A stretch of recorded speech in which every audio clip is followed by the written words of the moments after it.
देवव्रत सहदेव कौन है?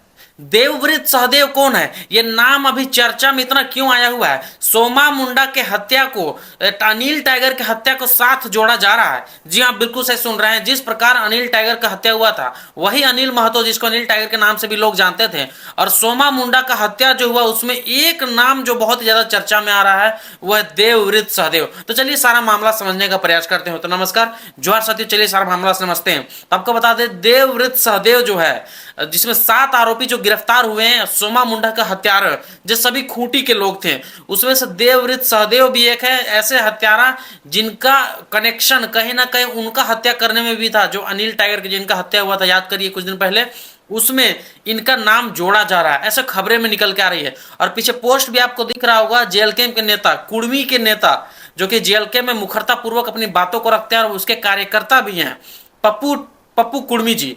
वो फेसबुक पे बहुत बड़ी बात लिख रहे हैं, और वो ऐसे चुनौती वाली बातें लिख रहे हैं, अगर आप सुनिएगा तो आपका थोड़ा सा दिमाग खराब हो जाएगा। सुनिए वो क्या लिखते हैं।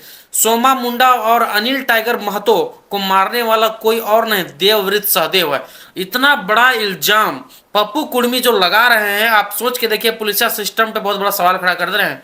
आगे वो लिखते हैं, और इसे पनाह कौन दे रहा है, इसकी भी जांच होनी चाहिए। और टैग में लिखे हेमंत सोरेन जी।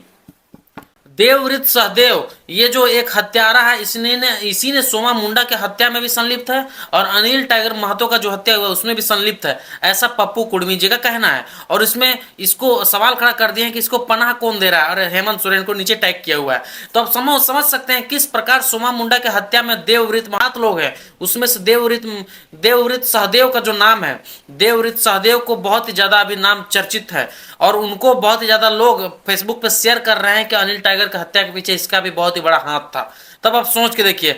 और एक चीज हम बताना चाहते हैं, जिस प्रकार 2 बच्चे तो मिल गए, लेकिन उन आदिवासी भाइयों का बुरा हाल किया गया रांची पुलिस द्वारा, जिसको उसी के क्षेत्र में धुरवा में ही लगभग बच्चे काफी समय तक वहां पे थे, और जिस दुकान पे लास्ट बच्चे खरीदने गए थे, उस दुकानदार को जिस प्रकार मारा गया है पुलिस सिस्टम द्वारा, इतना टॉर्चर किया गया, 3rd डिग्री टॉर्चर, और उसके कान से भी उन लोगों का सुनाई तक नहीं दे रहा है।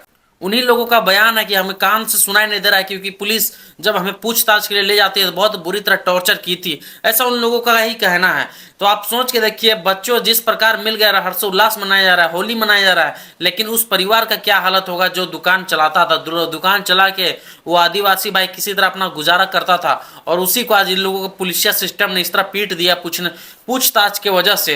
ये उसके आज कान जो है सुनाई नहीं दे रहा है, उस भाई को, उस आदिवासी भाई को सुनाई नहीं दे रहा है। और बजरंग दल वाले अलग ही मजा ले रहे हैं, लोग अलग ही खुशियां मना रहा है कि हम लोग बजरंग दल वाले हैं जो इस तरह का काम करते हैं, खोज लेते हैं। पीछे आपको तस्वीर दिख रहा होगा, जो 2 लोग आपको दिख रहे हैं जो बच्चे लिए हुए, ये दोनों ऐसा बताया जा रहा है कि ये लोग बजरंग दल से थे, और इन लोगों ने बच्चों को ढूंढा है, और बजरंग दल वाले मजा ले रहे हैं कि हम लोग थे। अरे भाई सुनो, आप लोग बजरंग दल से हैं, बहुत अच्छी बात है, तो जरूरी यह नहीं है। इसमें प्रशासन द्वारा 2 लाख रुपया इनाम भी रखा गया था, अगर आप लोग ढूंढ लिए, अच्छा वो बहुत बड़ा काम किए, लेकिन इसका क्रेडिट पूरी तरह बजरंग दल वाले ले जा रहे हैं कि हम लोग रहते, जी हम लोग थे इसीलिए हो गया, ऐसा मिल गया। बजरंग दल वाले लोग बहुत अच्छा कार्य करते हैं, ऐसा अपने आप को प्रूफ करने का प्रयास कर रहे हैं। अगर इसके जगह कोई मुस्लिम समुदाय का लड़का होता, मतलब ढूंढने में अगर वो गलती से अगर पोस्ट कर दिया रहता कि हाँ बच्चे मिल गए हैं, बजरंग दल वाले की जगह अगर गलती से कोई मुस्लिम रहता तो कोई इतना प्रमोट नहीं करता उन भाइयों को, अगर कोई आदिवासी भाई लोग रहता तो उसको कोई प्रमोट नहीं करता।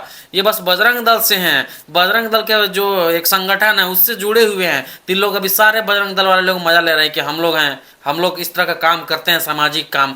और अब माला पहना के स्वागत किया जा रहा है, अच्छी बात है, माला पहनाना भी चाहिए, बच्चों को ढूंढ लिया गया उन दोनों की वजह से, और दोनों को 2-2 लाख रुपया देने का भी बात किया जा रहा है। एक और बहुत बड़ी खबर आपको बता रहे हैं, जिस प्रकार ममता बनर्जी के शहर पुरुलिया में, वेस्ट बंगाल में जिस झालदा में, खासकर झालदा में जयराम महतो द्वारा रैली निकाला गया, और 5 शहीदों को श्रद्धांजलि दिया गया जयराम महतो द्वारा। आप सोच के देखिए, बंगाल में ममता बनर्जी के शहर झालदा में टाइगर जयराम महतो का पैदल मार्च का रैली निकला, और रैली निकलते हुए उस 5 शहीदों के स्थल पे जाया गया, और उनके जो स्टैचू बना हुआ था उस पर माल्यार्पण किया गया। अब हम आपको थोड़ा पढ़ के बताते हैं कि टाइगर जयराम महतो फेसबुक पे क्या कुछ शेयर करते हैं लोगों के बीच। तो आपको बता दें, 5 स्वतंत्रता सेनानी वीर शहीद मोहन महतो, शहीद गणेश महतो, शहीद शीतल महतो, शहीद सहदेव महतो और शहीद गोकुल महतो जी के शहादत दिवस पर सत सत नमन, विनम्र श्रद्धांजलि।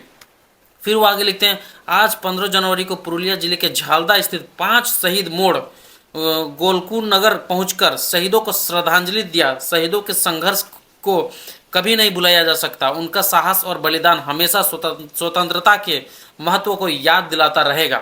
1930 से 1931 के सविनय अवज्ञा आंदोलन के दौरान ब्रिटिश शासन के खिलाफ संघर्ष करते हुए शहादत हुई थी। आज इनके सम्मान में झालदा में सत्य मेला और 5 दिवसीय मेला जैसे कार्यक्रम आयोजित होते हैं जो उनके विरासत को जीवित रखे हैं। सभी वीर शहीद अमर रहे। तो इस प्रकार टाइगर जयराम महतो फेसबुक पे शेयर करके बताते हैं कि जिस तरह 5 शहीद हुए थे 1930 में, जो सविनय अवज्ञा आंदोलन जो हुआ था उसमें 5 वीर शहीद हो गए थे। कुर्मी महतो सहित जो भाई लोग थे वो शहीद हो गए थे। उन लोगों को उन पांचों भाइयों को श्रद्धांजलि दिया गया और उनके नाम पे झालदा में मेला भी लगाया जाता है और उसमें शामिल हुए जयराम महतो और पदयात्रा करते हुए वहां पे अगर माल्यार्पण किए। उसके बाद टाइगर जयराम महतो कुछ बातों को रखते हैं, उनके बातों को सुनिए तब आपको समझ में आएगा। उन 5 शहीद को, उनके साथ साथ तमाम शहीदों को श्रद्धांजलि अर्पित करते हैं। बताओ, झारखंड में लगातार गोलीबारी की घटना सामने आ रही है, क्या कहें? जी बिल्कुल चिंताजनक है। राज्य की सरकार को मैंने लगातार चेताया है, प्रशासन को मैंने हमेशा वार्न किया है कि इस प्रकार की अगर परिस्थितियाँ बनी रहेंगी तो लोग अपने सेल्फ डिफेंस के लिए, अपने बचाव के लिए कानूनों को अपने हाथ में ले लेंगे। बिल्कुल मैं इस पर हमेशा उतर रहा हूँ, हमेशा उतर रहा हूँ।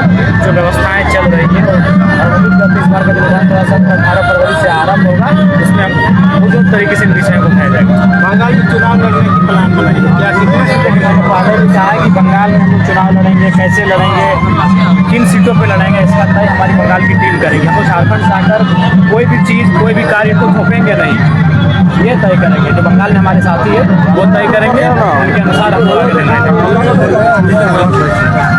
उम्मीद बात आप सुन लेंगे किस प्रकार टाइगर जयराम महतो ने इन बातों को रखा है और जिस प्रकार की खबरें आज मैंने आपको बताया। उम्मीद अगर ये आपको अगर पसंद आए मेरे चैनल से जुड़े रहिए, इसी तरह की खबरें हम आपके सामने लाते रहेंगे। तब तक के लिए नमस्कार, जोहार।